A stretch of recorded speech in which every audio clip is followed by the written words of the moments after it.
তপন? সে কে? ওই যে বুড়োটি দেখছেন, ওনার ছেলে। এমনি এক মেঘলা দিনে বুড়ো তার ছেলেকে নিয়ে মুরগি নিয়ে হাটে এসেছিল আর কি। তারপর? তারপর কি হলো? তারপর শুরু হলো ঝড়।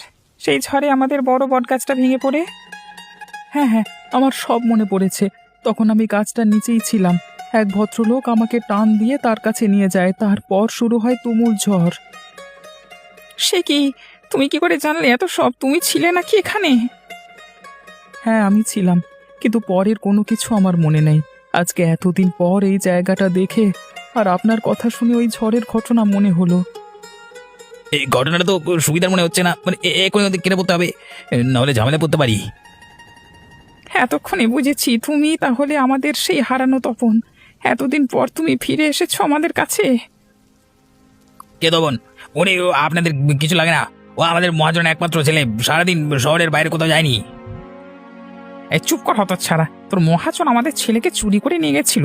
আজকে এতদিন পর পেয়েছি। আরে ও গোপাল দা, এদিকে দেখে যাও, তোমার হারানো ছেলেকে ফিরে পেয়েছি তো।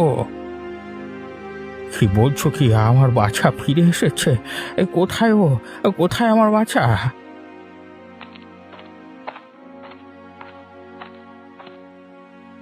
এই ছোটবাবু, এক্ষুনি চলুন এখান থেকে। ওরা আমাদের ফাঁদে ফেলতে যাচ্ছে, এখানে না পারালে ও সবকিছু খোয়াতে হবে ওদের হাতে। ফাঁদে নয়, ওরা ঠিকই বলেছে ম্যানেজার সাহেব।